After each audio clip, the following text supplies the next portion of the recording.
My name is Lucas. I'm 26, and for most of my life, I've been the go-to responsible guy in my family. It wasn't a role I asked for. It just sort of fell to me because someone had to be the adult when the actual adults were too busy playing favorites. My younger brother, Daniel, who's 22, has always been the golden child. He's reckless, impulsive, and somehow my parents treat him like he's untouchable. I can't even count how many times he's messed up skipping classes, blowing through money, ruining relationships. And every single time, my parents would just smooth things over, acting like it was no big deal. Meanwhile, if I so much as looked at them funny, we'd get a long talk about being responsible, saving money, and setting a good example. I figured out pretty quickly that the rules in our house weren't really rules. They were just warnings. Specifically for me, Daniel seemed to float above it all. I'd hear things like, "Don't leave dishes in the sink, Lucas," while Daniel's plate sat there crusty from last night's snack, or "Don't drive too fast, Lucas. We can't afford accidents." While Daniel was getting pulled over for the third time, walking away with just a warning thanks to my dad's connections. It wasn't fair, but I got used to it. I had to. So last year, when I finally landed a decent job and had some money, I did something big for myself. I bought a brand new SUV. Nothing fancy or over the top, just something safe, dependable, and completely mine. I'd been saving for years, driving my old beat-up sedan, while Daniel went through 3 different cars in 4 years because he just couldn't keep them in one piece. That SUV was my personal victory. To me, it wasn't just a car. It was proof that I could build something for myself, something no one could take away. Of course, the second I drove it home, Daniel was all over it. "Man, this is sick," he said, running his hands over the hood like he owned it. "We're definitely taking this on our next trip." I laughed it off, thinking he was kidding, but I saw the look in his eyes. He wasn't admiring my car, he was laying claim to it. My mom, standing nearby, just chuckled and said, "Don't be stingy, Lucas. Let your brother enjoy it too." As if the thousands of dollars I spent didn't matter. As if all those late nights working overtime could just be ignored because Daniel wanted to have fun. I made it crystal clear, no one drives it but me. My voice was firm, maybe firmer than I usually was with my family, but it had to be said. Daniel just smirked, the kind of smirk that made you wonder if he was already planning to ignore me. Mom frowned at me like I was being unreasonable, but I stood my ground. After all, if I didn't protect what I'd earned, who would? Still, that night I had trouble sleeping. It wasn't exactly paranoia, but a nagging feeling that I couldn't fully trust the situation. I'd caught Daniel eyeing my keys before, and he'd borrowed my things without asking plenty of times in the past. My laptop, my tools, even cash from my wallet when we were teenagers. He'd always deny it until I backed him into a corner. With proof. And even then, Mom would just say, "He's young. Let it go." Young or not, Daniel had a way of convincing everyone that his actions didn't matter. But I knew better. I tried to tell myself I was overthinking it. I tucked the keys under my pillow like a hidden treasure. But somehow, in the blurry early morning hours, I must have let my guard down because when I woke up around 7 the next day, groggy and confused by the strange emptiness outside, my stomach dropped. My SUV wasn't in the driveway. Thought it was stolen? The panic that hit me was sharp and immediate, my mind racing through insurance calls and police reports. But then I went inside to find my keys, and they were gone too. My heart sank as the truth clicked. Daniel. The rage that hit me was almost overwhelming. It wasn't just about the car. It was about the principle of it all. I'd worked for that SUV, protected it, and told him not to touch it. And still, in the middle of the night, he'd taken what wasn't his. I stormed into the kitchen where Mom was already making breakfast, humming like nothing was wrong. "Where's Daniel?" I demanded, my voice sharper than I'd meant it to. B. She gave me that tired look she saved for when she thought I was overreacting. "He went on a weekend trip with some friends," she said, stirring her coffee. "Why?" My hands clenched. "He took my car, SUV, the one I told him not to touch." She barely blinked. "Don't be silly, Lucas. He wouldn't do that." It felt like a slap in the face. The SUV was gone. The keys were gone. And still, she denied it. That familiar wave of disbelief and frustration washed over me. For years, I'd been told to let things go, to just deal with the unfairness. But this wasn't some dirty dish in the sink. This was my car. I wanted to scream, to shake her until she admitted what we both knew. Instead, I just stared at her, trying to process the sheer nerve of it. The car is gone, Mom. He took it. Don't defend him this time. But she just sighed, patting my arm like I was a child having a tantrum. Lucas, stop blaming him. You would never do that. In that moment, something inside me shifted. I didn't argue. I didn't yell. I just stood there, my chest tight with anger, but my face perfectly calm. I even smiled, because while she brushed me off, I already knew something she didn't. The SUV Daniel had driven off with wasn't exactly the car he thought it was. That secret was going to change everything. As I walked out of the kitchen, that morning, Mom's words echoed like a curse. He would never do that. She said it with such certainty, as if her denial could somehow change reality. I knew better. The empty driveway was all the proof I needed, but what stung wasn't just Daniel's betrayal. It was Mom's refusal to acknowledge it. Again. Always again. The hours dragged on with no word from him. I tried to distract myself, pacing around the house, sipping coffee that went cold in my hands, kept replaying the same thoughts. The payments I'd set up for the SUV, the long hours I'd worked, the sacrifices I'd made. That car wasn't a toy. It wasn't some shared family vehicle. And yet that's exactly how Daniel was treating it. By noon, I couldn't take it anymore. I called his phone straight to voicemail. I texted him, no response. The silence wasn't surprising. It was planned. Daniel knew that if he ignored me long enough, by the time he returned, Mom and Dad would have already smoothed things over, and I'd be seen as overly dramatic for still being upset. It was the same old cycle I'd lived through for years. When Dad came home from work, I hoped he'd back me up. He'd always been the quieter one in these family disputes, but I held on to that hope. I cornered him the second he walked in. Dad, Daniel took my car, my SUV. He left last night and hasn't answered me all day. Dad didn't even flinch. He set his briefcase down and rubbed his temples. Lucas, your brother's just blowing off some steam. Don't make this into a big fight. He'll bring it back. I stared at him, floored. Don't make this into a big fight? He stole my car, Dad. That is a big fight. His voice dropped, a warning. You're too rigid sometimes, Lucas. You've got to learn to share. He's your brother. That word share ignited something bitter inside me. Share, as if Daniel and I were equals in this. As if I hadn't paid every single dime for that car. As if my years of careful saving were somehow less important than Daniel's impulses. I wanted to laugh at the absurdity, but it wasn't funny. It was suffocating. Later that evening, while I was sulking in my room, I overheard Mom and Dad talking in the living room. Their voices were low, but our house walls weren't exactly soundproof. Lucas is always so uptight about these things, Mom muttered. It's just a car. Dad sighed. He'll get over it. Daniel's young. Let him enjoy himself while he can. The words cut deeper than I'd expected. It's just a car. No, it wasn't. It was my independence. It was my dignity. It was the one thing I could point to and say I did this on my own. And in one night, Daniel had stripped me of it. With their blessing, 3 days passed. 3 days of no car, no word from Daniel, and a stifling atmosphere at home where any mention of the SUV was met with silence or a scolding. Mom even had the nerve to suggest, "Why don't you just use my car for now? Stop sulking." As if the problem was my attitude and not the fact that their golden child had stolen from me. Finally, on the fourth evening, I heard the familiar crunch of tires in the driveway. My pulse quickened as I rushed to the window. There it was, my SUV, except it wasn't the same. The front bumper was cracked, the side mirror was dangling, and the shine I'd polished just days ago was now dulled by streaks of mud and careless scratches.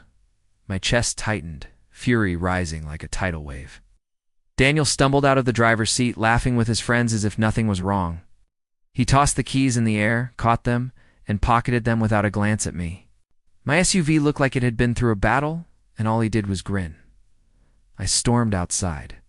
"What did you do to my car?" Daniel turned, feigning innocence. "Relax, man. We just took it for a spin." "You're overreacting?" "Overreacting?" I stepped closer, pointing at the cracked bumper. "Look at this. You wrecked it?" He shrugged. "It's just a scratch." "I don't." "Be so dramatic." His friend snickered behind him, fueling his smugness. Mom came rushing out, drawn by the commotion, and before I could even get a word out, she was already taking his side. "Lucas, stop yelling at your brother. You'll scare." "The neighbor's mom? Look at the car." My voice cracked with anger. "He destroyed it." Her gaze flickered to the SUV, but instead of outrage, there was only mild disapproval, like I'd pointed out a smudge on the wall. "It's not that bad. Cars can be fixed. What matters is that Daniel is home safe." Safe, that was her priority. Not the thousands of dollars worth of damage. Not the complete disregard for my boundaries. Just Daniel's safety. Dad joined us a few minutes later, his face tightening at the sight of the SUV, but even then, his words showed their bias. "Daniel, you need to be more careful," he said in a measured tone before turning to me. "Lucas, don't blow this out. Of proportion? We'll figure something out." Figure something out was code for Lucas. We'll pay for it while Daniel walks away scot-free. That night, Daniel swaggered into the house like he'd won something, boasting about the trip to anyone who would listen. He left pizza boxes and empty soda cans in the living room, treating the house like his personal dumping ground. While Mom doted on him, asking if he needed money for gas or food, I sat there, my insides churning, invisible in my own home. But, beneath the hurt and anger, something else began to take root. A quiet, simmering resolve. I'd played the role of the responsible one my whole life. I'd taken the punches, swallowed the unfairness, and told myself to just endure. But this Was different. Daniel didn't just cross a line. He bulldozed through it. And Mom and Dad weren't just blind. They were complicit. As I sat in my room that night, staring at the dented hood through the window, I realized this wasn't going to be swept under the rug like all the other times. Not this time. And when I smiled to myself, it wasn't because I forgave him. It was because I knew something none of them did. The car Daniel thought he'd ruined wasn't the leverage he believed it to be. It was the beginning of something much bigger. The house didn't feel like home anymore. It felt like enemy territory. Every word I spoke was twisted into nagging. Every justified frustration was dismissed as overreacting. Meanwhile, Daniel strutted around as if he'd earned the SUV himself, bragging to his friends about his ride like it wasn't purchased with years of my sacrifices. For a while, I tried to keep quiet, to convince myself that maybe I could fix the car, move on, and put some distance between us. But then the betrayal cut deeper, sharper than anything I'd expected. It started with the insurance. I had called to report the damage because, frankly, there was no way I could cover the cost of repairs out of pocket. My premiums weren't cheap, but that was the point. I had coverage for situations like this. Or so I thought. When the representative pulled up my file, she sounded confused. "Sir," she said carefully, "are you aware that a claim was already filed for your vehicle last night?" My grip tightened on the phone. "What? No, I didn't file anything." "Yes, it was filed under your policy by a Daniel Carter," she replied, double-checking. The room spun. Daniel had used my information, my insurance, to try and pass off the damage as his own claim. Worse, the adjuster explained that the story didn't add up. He said he was the primary driver on the vehicle. He flagged it because that didn't match our records. I hung up the phone with a sickening realization. It wasn't just about the car anymore. Daniel wasn't content with wrecking it. He wanted to rewrite reality and make it his. He was trying to take ownership of something he had no right to, dragging my finances and credibility down with him. When I confronted him, his reaction made my blood boil. He was sitting on the couch, scrolling through his phone, legs propped up like a king on his throne. "You used my insurance?" I asked, my voice low and trembling. He didn't even look up. "Yeah, chill out. It's not a big deal. It's not a big deal. You filed a fraudulent claim in my name. You understand what could happen if?" He finally looked at me then, his eyes narrowing in that infuriating way. "Lucas, You're so uptight. You have no idea how the world works. Nobody cares who files what. I was fixing the problem for you." Fixing the problem, that was his justification. My hands shook as I clenched them into fists, not out of fear, but from the sheer effort it took not to explode. When I turned to Mom and Dad, desperate for someone, anyone, to acknowledge the seriousness of what he'd done, their response was the final blow. Mom crossed her arms, glaring at me. "Lucas, stop making everything into a drama. He was just trying to help. Why can't you be more like your brother? Relaxed, easygoing." Dad nodded, adding, "You're overreacting again." Please. "This is exactly what I meant about you needing to share more. You're too possessive. Share more. Possessive." Their words twisted the knife deeper. Weren't just defending him anymore. Were attacking me for wanting respect, for wanting my boundaries, my property, my hard work recognized. That night I found out just how far their favoritism could go.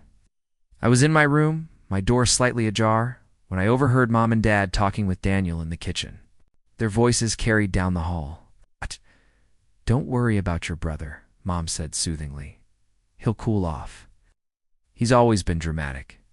"Exactly," Dad chimed in. "And honestly, Daniel, maybe it would be better if you'd just used the SUV.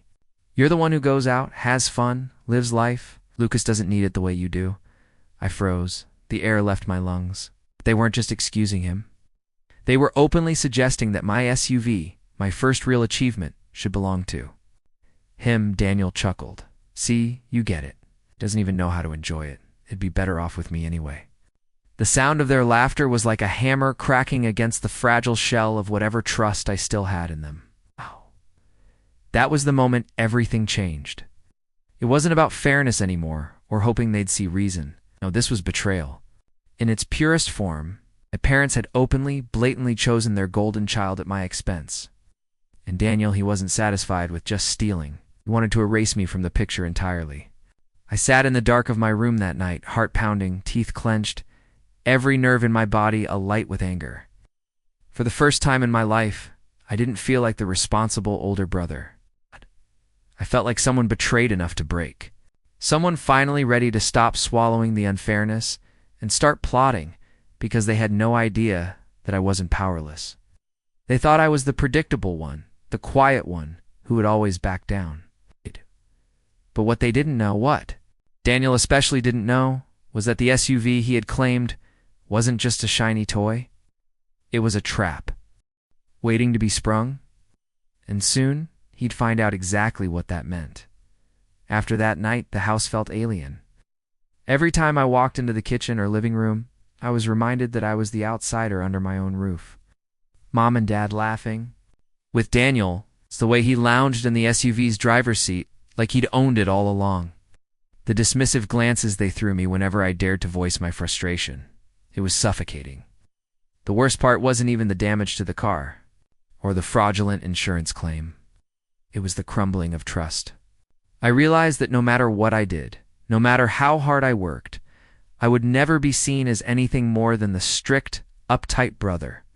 Meanwhile, Daniel, who'd crashed my SUV and nearly ruined my finances, was still the carefree son they admired. That realization hollowed me out in a way I hadn't felt before. The next week was brutal. Daniel took the SUV again without asking, parading around town like it was his personal trophy. My phone buzzed with friends sending me photos. Daniel parked sloppily outside bars, Daniel revving the engine in crowded streets, Daniel bragging about his new ride to anyone who would listen. Each photo felt like another twist of the knife. Not only because he was publicly humiliating me, but because I couldn't even set the record straight. If I told people the truth, I knew he'd spin it, and Mom and Dad would back him. That's how it always went. I tried to talk to them one last time. It was after dinner, when Daniel had tossed his dirty plate into the sink and walked off without rinsing it. I stayed behind with my parents, hoping maybe, just maybe, reason would prevail if I spoke calmly. "Mom, Dad," I began, my voice trembling. "With effort, I can't keep doing this. That car is mine. I worked for it. Daniel doesn't respect it, and I need you to stop enabling him. If he keeps this up, he's going to destroy more than just the SUV. he's going to drag me down with him. I thought the vulnerability in my tone would get through to them.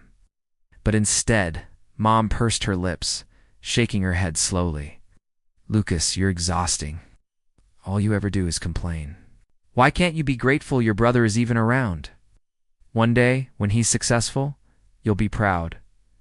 Proud? It echoed in my skull like a cruel joke. Proud of what? Proud of a brother who stole from me, wrecked my car, and laughed? In my face. Dad chimed in, too, his voice softer, but no less dismissive. "You've got to loosen up, son. You're making mountains out of molehills. If you keep this up, you'll push your family away. Push my family away." The irony of that nearly made me laugh out loud. They'd already chosen. I was already on the outside. That night, I lay awake staring at the ceiling, the weight of their words pressing down on me. I thought about the years I'd sacrificed to be the responsible one, the nights I stayed in, to save money while Daniel blew cash on parties, the times I bailed him out of trouble, even when I knew he deserved the consequences. And now, here I was, branded as the villain in my own story. It was my rock bottom.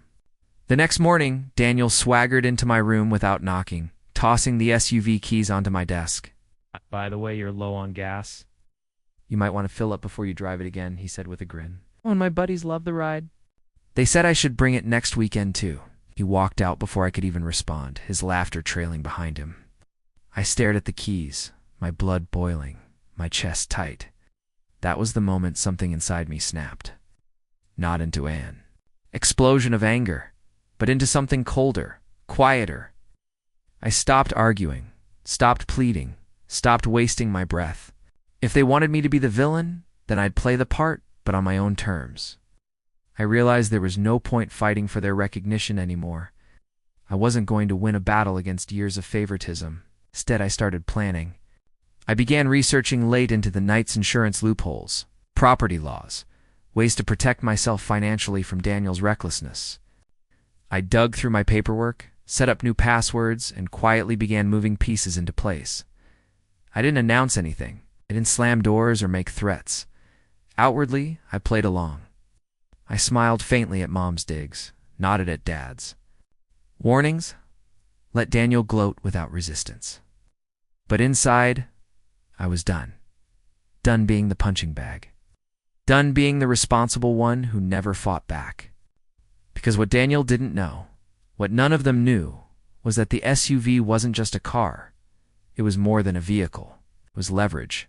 And the way he had entangled himself with it, the reckless driving, the fraudulent claim, the sheer entitlement, it had all given me something I hadn't had before: power. And I was going to use it. After hitting my lowest point, something inside me shifted. It wasn't a sudden burst of energy or some movie-style transformation. It was quieter, like a candle being lit in a dark room. I realized that if I kept begging for respect from people who had no interest in giving it, I'd be stuck in this loop forever. So, instead of trying to pull them toward me, I started pulling myself away. The first step was distance. Not physical, not yet, but mental. I stopped letting their words cut into me like knives. When Mom scolded me for complaining too much, I just smiled faintly. When Dad told me to share more, I nodded without arguing. When Daniel bragged about his SUV, I let him boast, knowing every word he said was digging him deeper into a hole he didn't even see. The less I resisted outwardly, the less they noticed what I was doing behind the scenes. Meanwhile, I seriously focused on my career. I'd been working in IT for a mid-sized firm for about 2 years. It's mostly quiet and reliable, never really pushing for more. But now, I threw myself into it. Late nights that used to feel exhausting became purposeful. Projects others avoided, I volunteered for. My manager started noticing. He asked me to lead a small team on a pilot project, and I poured everything into it. By the end of that quarter, not only had we finished early, but our work saved the company thousands. My manager recommended me for a promotion, and just like that, my salary jumped. The money that used to trickle in now felt like a steady flow. And for the first time, I saw a future where I wasn't chained to my family's approval or to Daniel's shadow. With the extra income, I made some smart moves. I opened a separate bank account, one my parents didn't know about. Every bonus, every overtime payment, every bit of freelance work I took on the side went straight into it. I also started making connections outside my family bubble. Colleagues who respected me, mentors who saw my potential, even a few friends who understood the grind I was on. Slowly, my world began to expand beyond the suffocating walls of favoritism I'd grown up in the SUV. Oh, I didn't forget about that part of the puzzle. After Daniel's fraudulent claim, I quietly contacted my insurance company and put stricter controls on the policy. I didn't tell Mom or Dad. Instead, I documented everything. Photos of the damage, emails with the insurance rep, even timestamps from neighbors who saw Daniel driving recklessly. Every piece of evidence went into a neat folder, both digital and physical. At the same time, I installed a tracker in the SUV. Again, no one knew. Every time Daniel took the car out, I had a record of where he went, how far, and how long. It was tedious at first, watching his trail of irresponsibility, but I knew it was valuable. Thought he was untouchable, but I was quietly building. A case, brick by brick.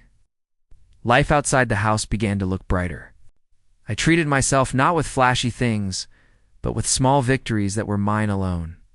A new laptop bought outright. Dinners with colleagues where I could laugh without feeling judged. A gym membership that became my outlet for stress. My health improved. My confidence grew. For once, I wasn't the background character in my own life. And the more I pulled myself up, the more I noticed Daniel unraveling. The SUV wasn't enough for him. He wanted more attention, more money, more indulgence. He started borrowing from friends, bragging about investments he didn't understand, and throwing parties that left the house trashed. Mom and Dad still defended him, of course, but I could see the cracks forming. His recklessness wasn't charming anymore.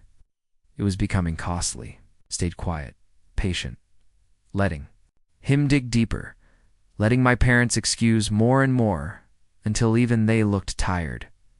One evening, while Daniel was out with the SUV again, I overheard Mom on the phone with a relative. Her voice was tight, almost defensive. Daniel just needs time. Yes, we know he's made mistakes, but he'll grow out of it. And then, about me, Lucas? Oh, he's fine. Always fine. Always fine. That phrase stuck with me. They saw me as the one who needed nothing, who absorbed every blow without complaint. And in a way, they weren't wrong anymore. I didn't need their validation. I was building something stronger than their approval, a foundation they couldn't shake. But the irony was, the stronger I grew, the weaker their golden boy looked in comparison. He didn't even notice it yet, but the balance of power was shifting slowly, quietly, inevitably. Because while he played the role of the carefree brother, I was becoming something else entirely. Someone with proof, with stability, with leverage. And the day would come when he'd find out just how much power I had gained, using the very SUV he thought he had stolen from me. The months that followed felt like I was living a double life. On the surface, nothing had changed. Daniel still strutted around with his fake confidence, tossing my SUV keys like they were his birthright. Mom still babied him. Dad still brushed off my concerns, and I still played the part of the quiet, responsible one who didn't need anything. But beneath that calm exterior, I was stacking the deck, building something far more dangerous than they realized. The promotion at work opened. Doors I hadn't expected. With my new role, I gained access not only to more resources, but also to connections, financial advisors, legal contacts, even a colleague who used to work in fraud prevention for an insurance company. I didn't blurt out my situation right away. Instead, I listened. I asked questions.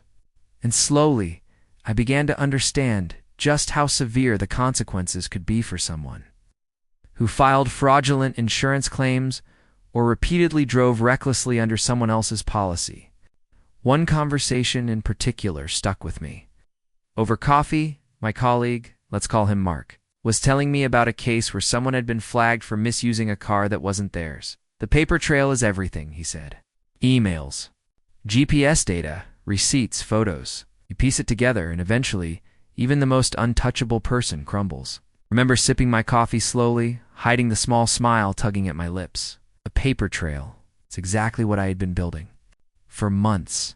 Every reckless trip Daniel took in the SUV was recorded by the tracker I'd installed.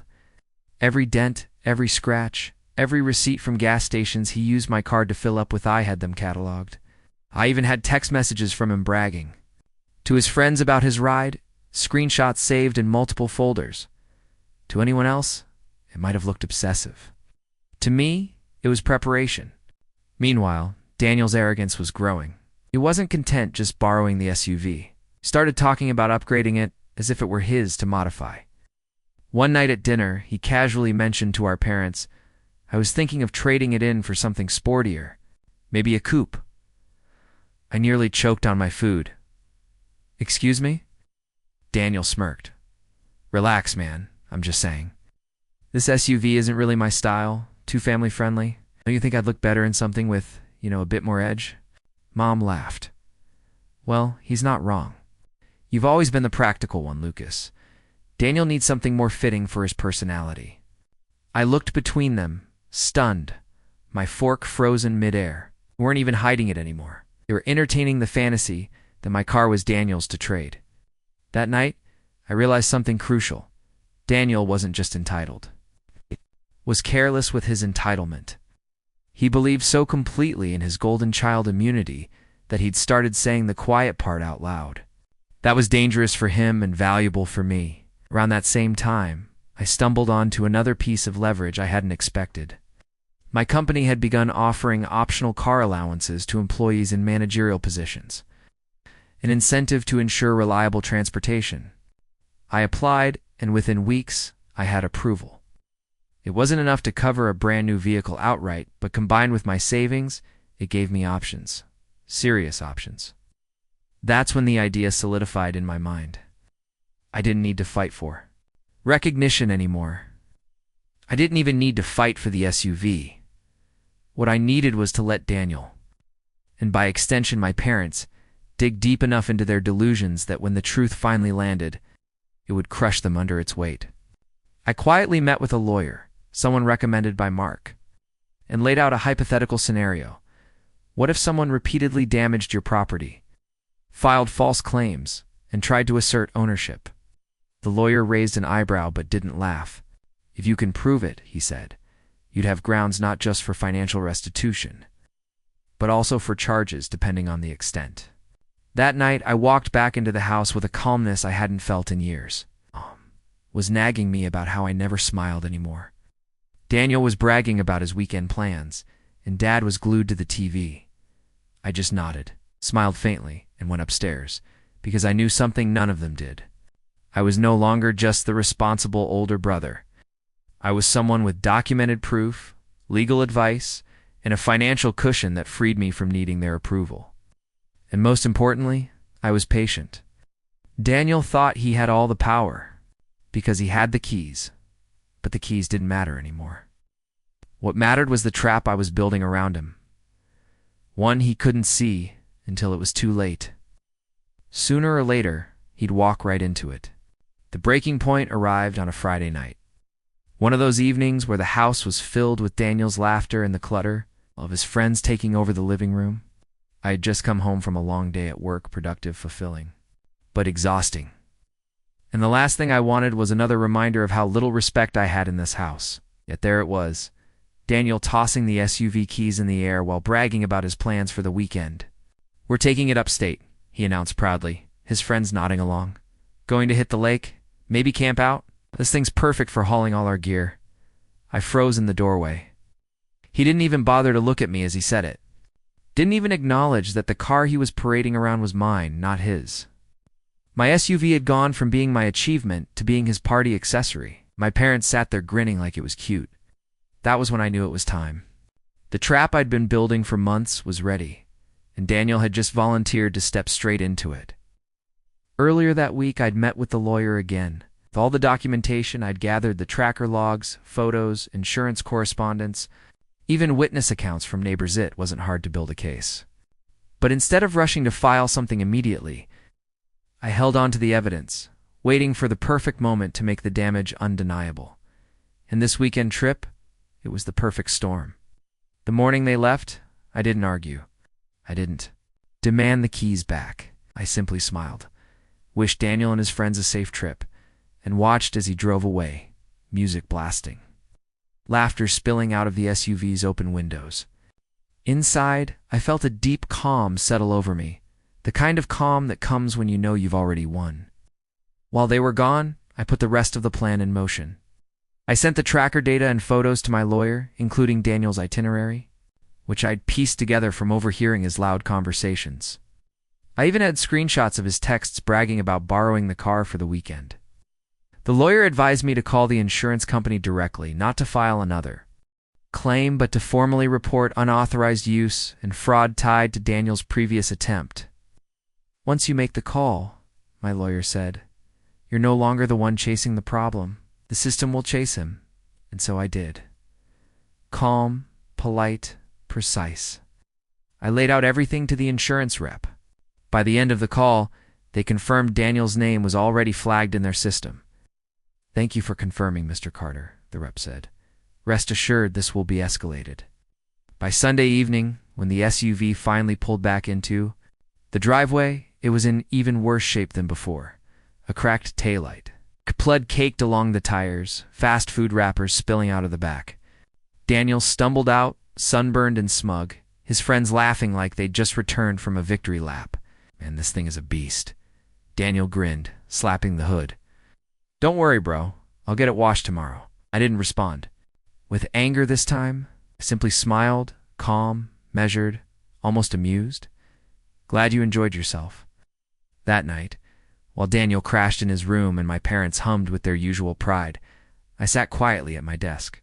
I pulled up the tracker app, downloaded the weekend's data, and sent it to my lawyer with one final note. He's crossed the line again. Proceed. The next few days unfolded with a strange kind of satisfaction. A letter arrived addressed to me, but when I opened it, it might as well have been written directly to Daniel. The insurance company was formally investigating fraud and unauthorized use tied to my vehicle. The words were heavy. Official, the kind of language you couldn't wave off with a laugh or a shrug. I didn't show Daniel, not yet. Instead, I tucked the letter neatly into my folder of evidence, waiting. But my revenge wasn't just about legal consequences. It was about shifting the balance of power. At work, I'd finalized my car allowance paperwork, and within a week, I was approved for a new vehicle through the company program. A fresh start. Here's the best part. I deliberately didn't trade in the SUV. No, I kept it under my name, fully documented, battered as it was, because it wasn't just a car anymore.